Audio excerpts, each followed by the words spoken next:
Espero que vocês tenham gostado da série anterior sobre as 7 restaurações para a vida do Messias. Agradeço por ter nos acompanhado até aqui. E estamos então dando início a uma nova série sobre as revelações do Apocalipse. Nós vamos falar 4 temas específicos. Sobre a Arca da Aliança, existe muita dúvida sobre isso. Onde está, o que aconteceu com ela? Então, o que o Apocalipse tem a nos dizer? Então, vamos fazer este estudo sobre a Arca da Aliança.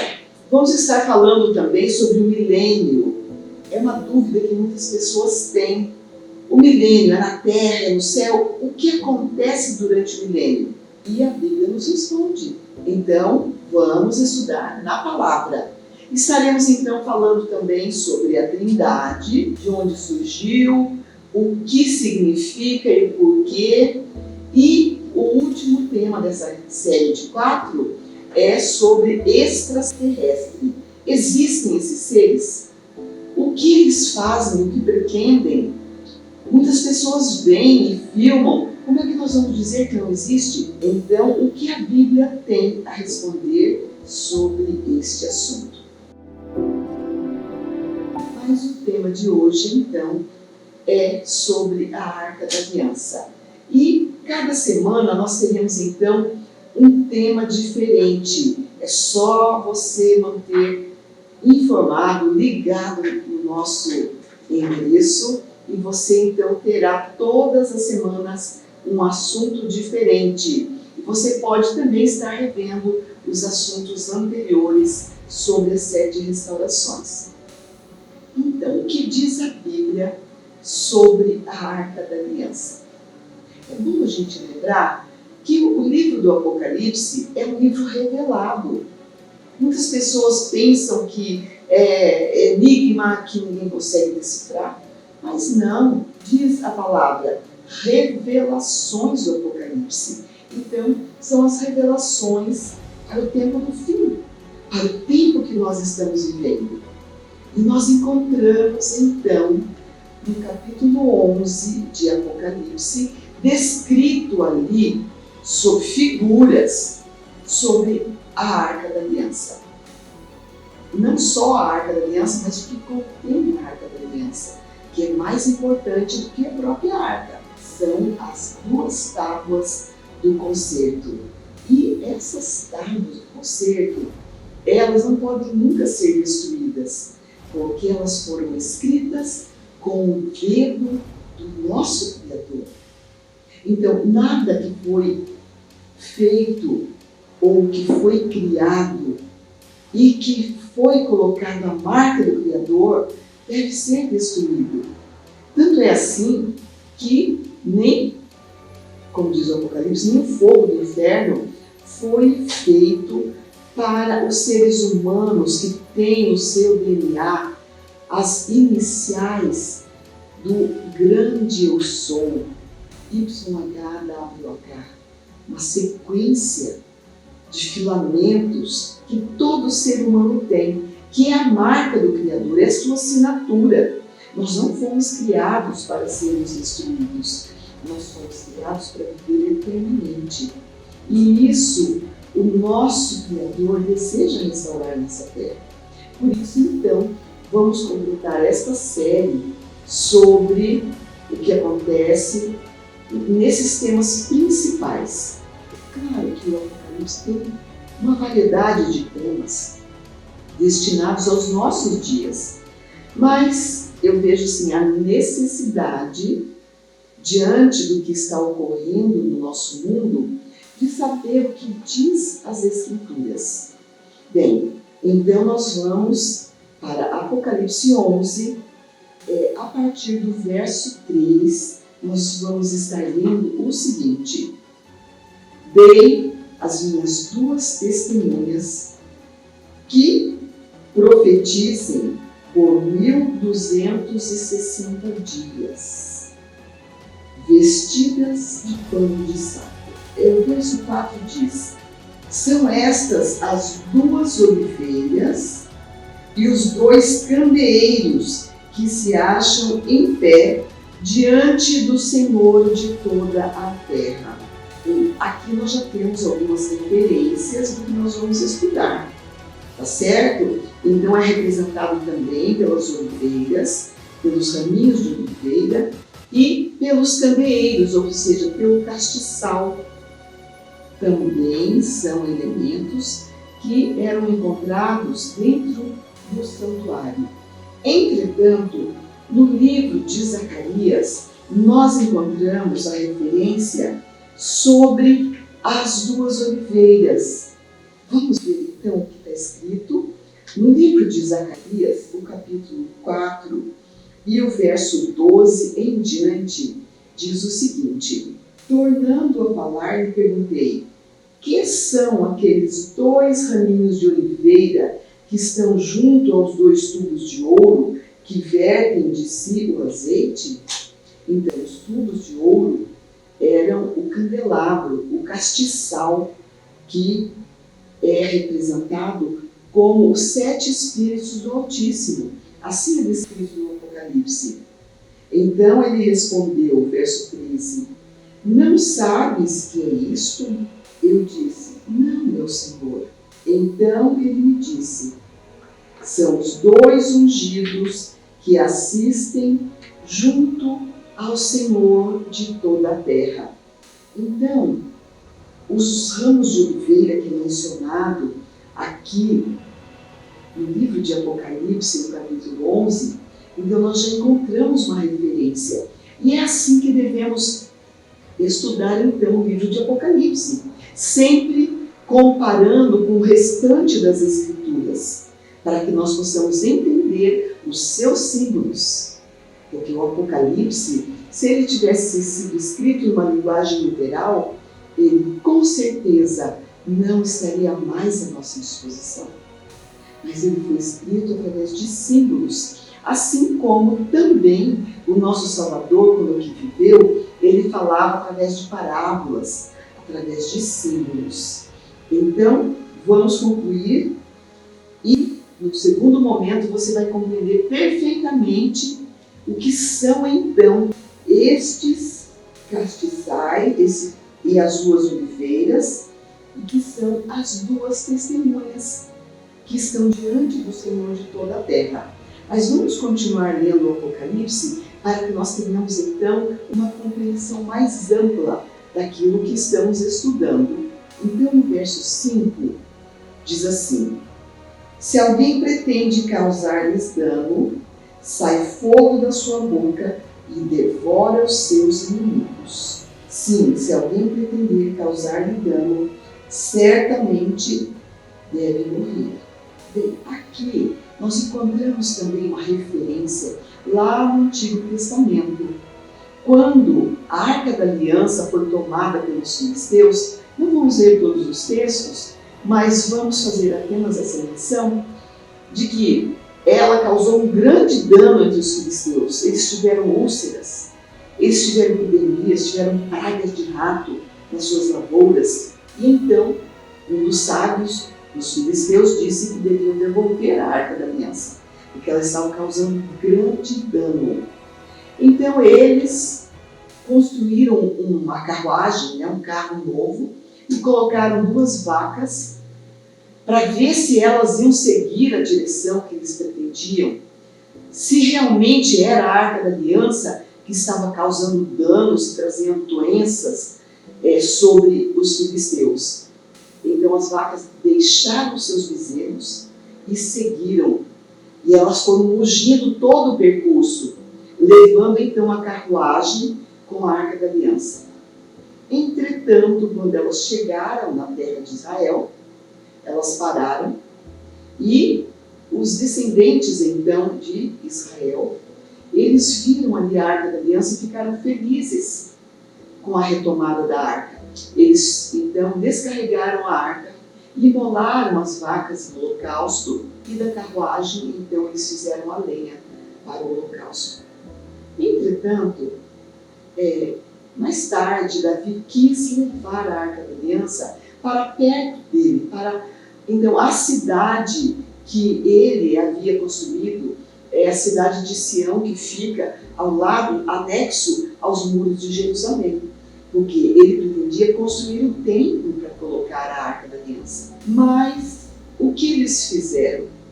Os filisteus, eles construíram uma carruagem porque eles não sabiam como transportar a arca. Mas os israelitas, eles sabiam. A arca deveria ser levada aos ombros dos sacerdotes. E Davi, então, mandou construir uma carruagem. Quando, então, os bois que conduziam aquela carruagem tropeçaram, Uzá, percebendo que a arca poderia cair, ele estendeu a mão e ele foi fulminado. Por quê? Porque desobedeceu. Apenas isso. A ordem que o Senhor tinha deixado para Moisés é que a arca deveria ser carregada pelos seus varais. Ela tinha alguns varões assim que atravessavam a arca, apropriado para serem carregados por 2 sacerdotes à sua frente e 2 sacerdotes após a arca. Então saiu fogo da arca e consumiu os arcos. Por aí nós vemos então essa referência bíblica. E vimos também que essas 2 testemunhas, elas iam dar o seu testemunho, iam profetizar por 1260 dias. Nesses 1260 dias que a Arca da Aliança, ou melhor, o que continha dentro da Arca da Aliança, né, as 2 testemunhas, são as 2 tábuas de pedra que foram escritas pelo dedo do Altíssimo. Então, essas 2 testemunhas, elas profetizaram, diz aqui, um pano de saco. Por quê? Durante todo o período de supremacia papal, foi feito todo o esforço possível para que a lei do Eterno fosse pisada a pés. Começou com Constantino, emitindo um decreto dominical, e de lá em diante, todas as pessoas que queriam guardar os mandamentos descritos ali pelo dedo do Altíssimo, elas eram perseguidas e mortas. Então esse período de 1260 dias ocorreu no passado. Foram anos, porque a profecia, quando fala em dias, profeticamente, são anos. É uma fonte, então, para a gente compreender. Está escrito lá em Ezequiel 4, e Deuteronômio, também Números, tem várias citações de que um dia equivale a um ano. Então esse período já se cumpriu. Esse período que elas profetizaram com pano de saco. Mas aqui nós podemos compreender então que tem uma nova referência agora para o tempo do fim. Vamos continuar lendo então? O verso 6 de Apocalipse 11 diz o seguinte: elas têm autoridade para fechar o céu, para que não chova durante os dias que profetizarem. Então, nós vemos aqui que elas têm autoridade também sobre as águas, para convertê-las em sangue, bem como para ferir a terra com toda sorte de flagelos, tantas vezes quanto quiserem. Aqui existe uma referência então dos flagelos, que são as 7 últimas pragas, e que então essas testemunhas, essas 2 pedras escritas com o dedo do Altíssimo, elas têm ali os 10 mandamentos. E como o mundo está então transgredindo esses mandamentos, elas são testemunhas de que está escrito ali o que o Eterno deixou. E então nós veremos o que vai acontecer assim que passar então esse período, que elas vão então dar ordens, como nós vimos aqui, para que não chova. Elas têm autoridade sobre as águas e vão convertê-las em sangue. Isso está no futuro. E elas também vão ferir a terra com flagelos, ou seja, 7 últimas pragas. Então, nós temos aqui uma aplicação para o futuro. Vamos então continuar lendo para entendermos. O verso 7 de Apocalipse 11 diz: quando tiverem então concluído o testemunho que devem dar, a besta que surge do abismo pelejará contra elas, as vencerá e matará. Então, aqui tem uma referência da besta que surge do abismo. Não são as bestas descritas em Apocalipse 13, porque uma besta, em Apocalipse 13, ela surge do mar, e a segunda surge da terra. Mas aqui aparecerá uma besta que surge do abismo. E nós temos uma referência para abismo, profundezas, morte, tudo era chamado de abismos. Não teremos tempo para estudar tudo isso, mas nós sabemos que se levantará agora, recentemente, o poder e vai apresentar um governo mundial e então se levantará essa besta do abismo. É uma referência também para Apocalipse 17, onde fala do oitavo rei. É um estudo muito profundo. Então essa besta vai matar. Como que ela vai matar?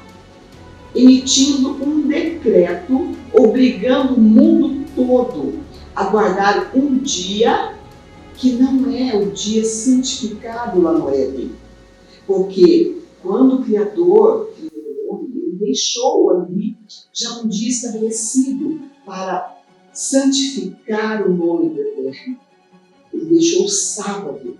Em Ezequiel 20, o verso 12 e o verso 20 diz que o sábado é o sinal entre o Criador e as suas criaturas. Mas então esse poder ele vai matar. Como? Emitindo um decreto, proibindo então que este dia que foi estabelecido lá no Éden seja agora santificado. Ele vai colocar um novo dia. Ele vai colocar então o dia que é a marca da besta, que é o primeiro dia da semana. Porque não foi esse dia que foi abençoado como o sétimo. Então ele matará. E diz o verso 8: e o seu cadáver fica estirado na praça da grande cidade, que espiritualmente se chama Sodoma e Egito, onde também o seu Senhor foi crucificado. Então, o que são esses símbolos de Sodoma e Egito? Nós sabemos que a cidade de Sodoma foi destruída. Por quê? Porque eles estavam cometendo idolatrias, estavam cometendo muitos atos que estavam colocando aquela nação como uma seguidora satânica, seguindo os ritos diabólicos que Satanás tinha imposto. E agora então o Senhor precisou destruir essa cidade de Sodoma. O Egito então foi a cidade ou o país que manteve o povo do Eterno em cativeiro. E ali no Egito eles foram obrigados então a esquecer do Altíssimo, do seu Criador. E ali eles aprenderam muitas idolatrias que os perseguiram por muito tempo, inclusive no Monte Sinai, quando Moisés subiu para receber as tábuas da aliança, eles fizeram um bezerro para adoração. Isso era um costume que eles trouxeram do Egito. Então, essa referência para Jerusalém também, onde o seu Senhor foi crucificado. Então, nós sabemos e compreendemos que a Arca da Aliança vai aparecer quando, então, tiver concluído o testemunho que devem dar e quando surgir a besta do abismo. Então, a Arca aparecerá. Ela está guardada. Nós vamos apresentar textos agora que mostram, inclusive, onde elas estão guardadas. E elas vão se apresentar depois que sair um decreto dominical. E depois de um decreto dominical, primeiro nos Estados Unidos, e depois de 60 dias sobre o mundo todo, então a Arca da Aliança vai aparecer. e ela ficará como morta. Por quê? Porque tem um decreto obrigando os homens a guardarem o primeiro dia da semana. E posteriormente, quando algumas pessoas não se inclinarem a esse poder, assim como aconteceu com Nabucodonosor, quando erigiu aquela estátua e mandou que todos se prostrassem diante da estátua, mas algumas pessoas não se prostraram. E foi emitido um decreto de morte. Assim também haverá um decreto de morte. E aqui diz assim, então, verso 9, muitos dentre os povos, tribos, línguas e nações contemplaram os cadáveres das duas testemunhas, porque estavam como mortas, porque as pessoas não deveriam mais obedecer a essas duas testemunhas. Então, por 3 dias e meio, elas ficaram estiradas na praça e não permitiram que os seus cadáveres fossem sepultados. Então ela ficará como morta nas ruas de Jerusalém, em algum local que as pessoas possam ter acesso para conhecer o que está escrito realmente nessas tábuas escritas pelos dedos do Altíssimo. E por que elas ficarão como mortas? Porque as pessoas foram proibidas de obedecer. Entretanto, diz assim, os que habitam sobre a terra se alegraram por causa deles, realizarão festas, enviarão presentes uns aos outros, porque esses 2 profetas atormentaram os que moram sobre a terra. Por quê? Ali está dizendo uma coisa, os 2 profetas, as 2 testemunhas, estão dizendo para guardar o sábado, e haverá um decreto mandando guardar o primeiro dia da semana. E olha o que diz o verso 11. Mas depois de 3 dias e meio, um espírito de vida, vindo da parte do Altíssimo, entrou neles. E eles se ergueram sobre os seus pés, aqui está falando das 2 testemunhas, E aqueles que os viram sobreveio um grande medo.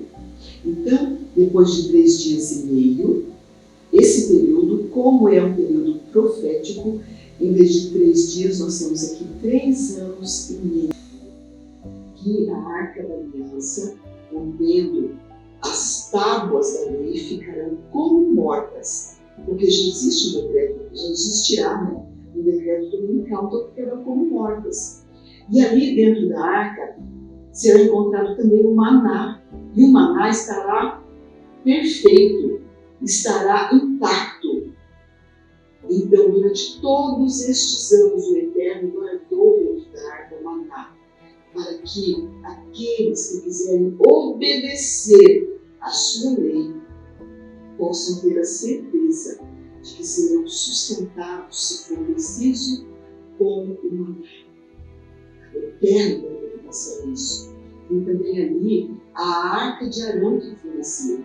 Isso está escrito lá no livro de Hebreus.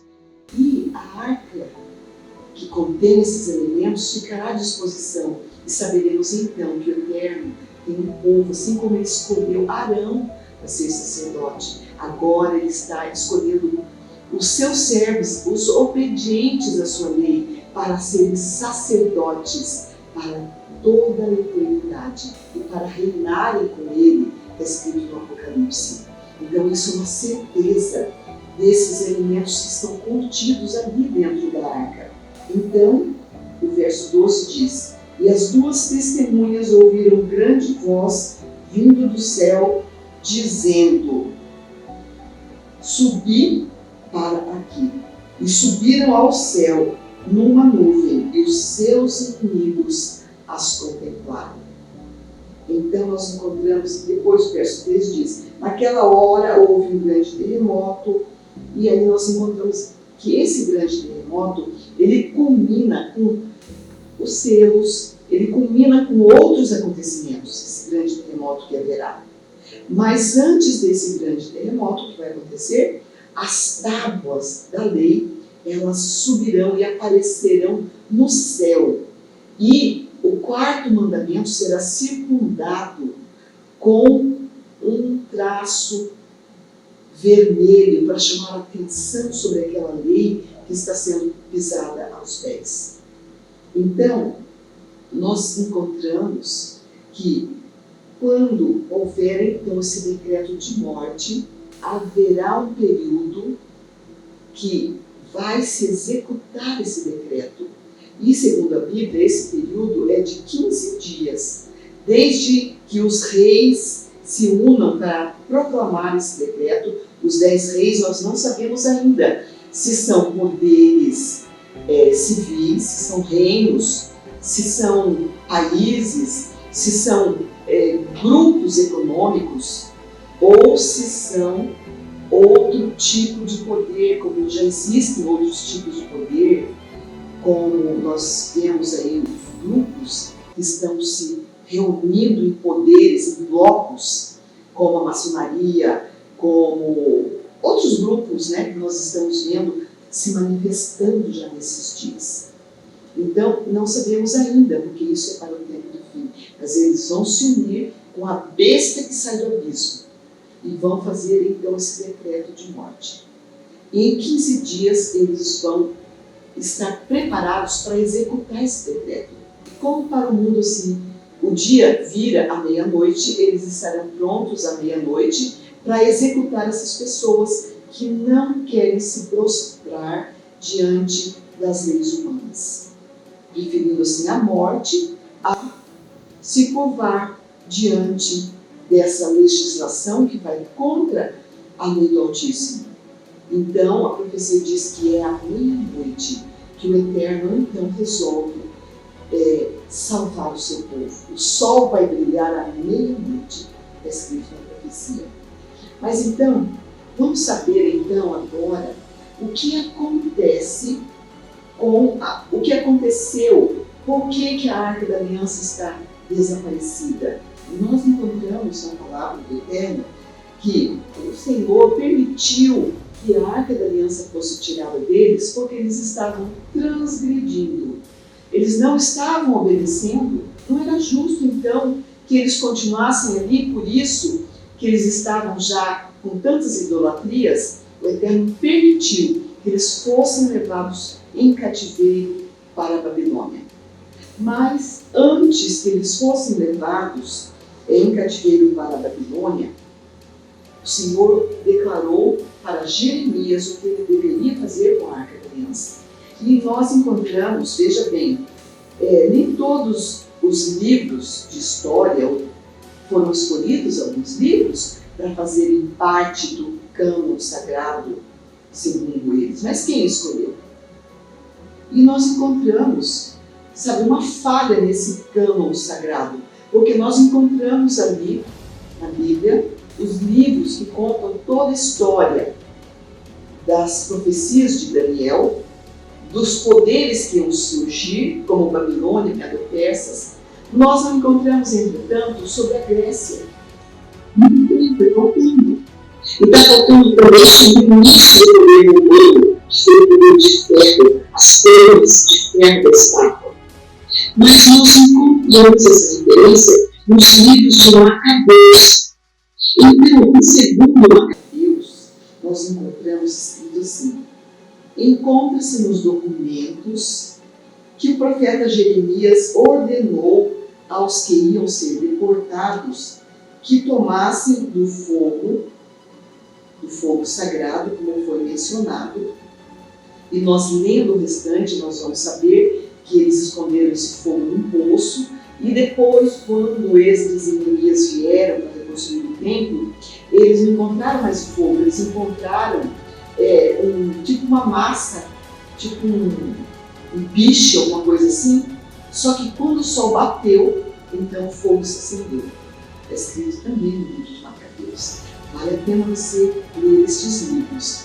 Então, além do fogo, o verso 4 de 2 Macabeus, capítulo 2, diz: no documento estava também que o profeta Jeremias, advertido por um oráculo, por um anjo, ordenou que o acompanhassem com a tenda e a arca até chegarem no monte onde Moisés tinha subido e de onde ele vira a herança, a terra de Canaã. Ali chegando, Jeremias encontrou um espaço em forma de gruta, onde introduziu a tenda, a arca e o altar dos perfumes, e depois ele obstruiu a entrada. Então, Jeremias guardou a arca da aliança, e ela está até hoje guardada, esperando para o momento apropriado, que ela deverá então ressurgir. Nós encontramos no livro História da Redenção, na página 195, a escritora Ellen White escreveu o seguinte: por causa da transgressão de Israel, aos mandamentos do Altíssimo e os seus atos ímpios, o Eterno permitiu que eles fossem levados em cativeiro, para humilhá-los e puni-los. Antes do templo ser destruído, o Eterno fez saber ao restante dos seus fiéis servos o destino do templo, o qual era o orgulho de Israel e por eles referido com idolatria, ao mesmo tempo em que estavam pecando contra o Altíssimo. Também revelou-lhes o cativeiro de Israel. E esses homens justos, exatamente antes da destruição do templo, removeram a sagrada arca que continha as tábuas de pedra e com lamento e tristeza esconderam-na numa caverna, onde deveria ficar oculta do povo de Israel, por causa dos seus pecados, não mais sendo-lhes restituída. Esta sagrada arca está oculta, jamais foi perturbada desde que foi escondida. Então, isso combina com o que nós encontramos também no livro de Jeremias, porque nós sabendo agora que o próprio Jeremias foi quem guardou, quem escondeu a arca da aliança para não ser destruída, nós encontramos em Jeremias, no capítulo 3, o verso 16, está escrito assim: sucederá que quando vos multiplicardes e vos tornardes fecundos na terra, então, diz o Senhor, nunca mais se exclamará a arca da aliança do Senhor. Ela não lhes virá à mente, não se lembrarão dela, nem dela sentirão falta, e não farão outra. É claro que eles não podem fazer outra, porque o que a caixinha de ouro em si, só a arca da aliança, ela não tem valor nenhum. O que tem valor são as tábuas do concerto que estão guardadas dentro dessa caixinha de ouro. Então, elas foram guardadas por Jeremias e elas estão ocultas da raça humana até que os sinais se cumpram, até que surja então a besta, esse poder que vem do abismo. Precisamos fazer um estudo sobre isso. Quem é essa besta que vem do abismo? Não se trata, como eu disse, da besta de Apocalipse 13 que vem do mar e nem da besta da terra. É um novo poder que vai surgir.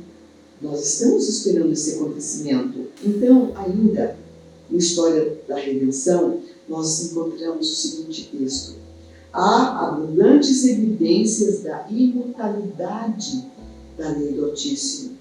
Foi escrita com o seu próprio dedo, para não ser nunca manchada, para não ser nunca destruída. As tábuas de pedra estão ocultas pelo Criador, para ser apresentadas no grande dia do juízo, tal qual ele as escreveu. Então elas estão guardadas esperando um momento próprio de elas darem então o último testemunho. Um pouco antes então da porta da graça se fechar, a arca da aliança vai aparecer, as duas testemunhas, porque elas são as normas do juízo. São só 10 preceitos, mas são por esses 10 preceitos que nós seremos julgados. E mais um texto diz assim: quando o juiz sentar e abrirem-se os livros, e cada ser humano for julgado de acordo com as coisas neles escritas, então as tábuas de pedra ocultas pelo Criador até este dia serão apresentadas diante do mundo como a norma de justiça. Então, os homens e as mulheres verão que o requisito indispensável para a sua salvação é a obediência à perfeita lei do Eterno. Ninguém encontrará excusa para o pecado. Pelos justos princípios desta lei, os homens receberão a sua sentença de vida ou de morte. Tem um texto também, não escrito na Bíblia, mas nós sabemos que esse texto é verdadeiro, que diz sobre o segundo templo. E olha só que profundo.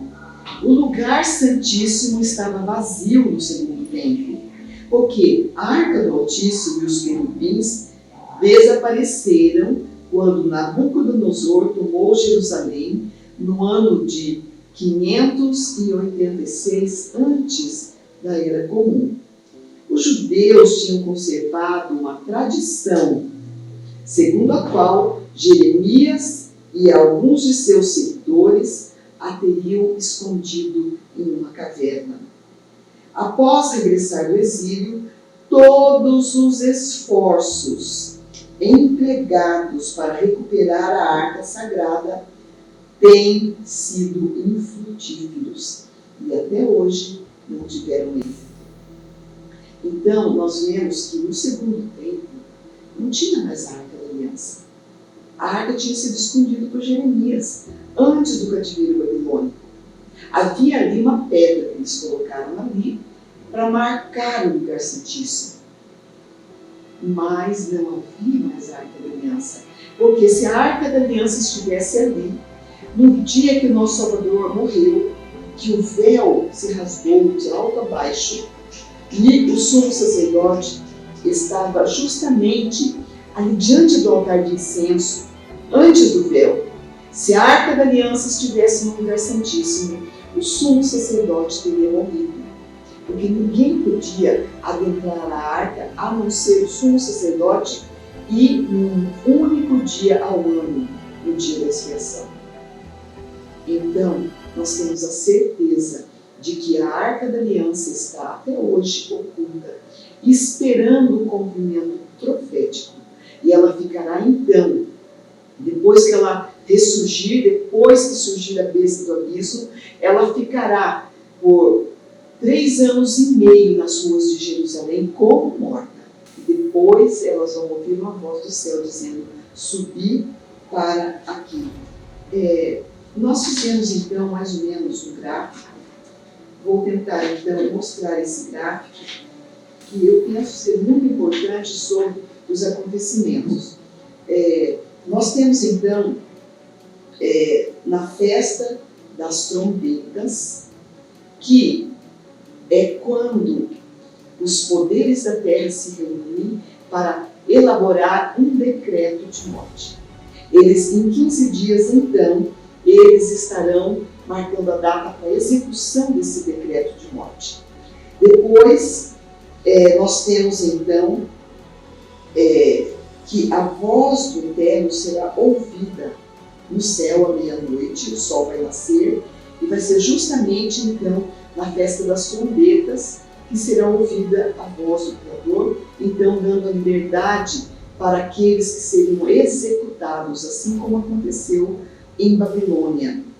E depois de 10 dias, nós temos então o dia da expiação, E é no dia da expiação que os 10 mandamentos sobem e aparecem no céu para ser testemunhas. E depois eles são recolhidos para a Nova Jerusalém.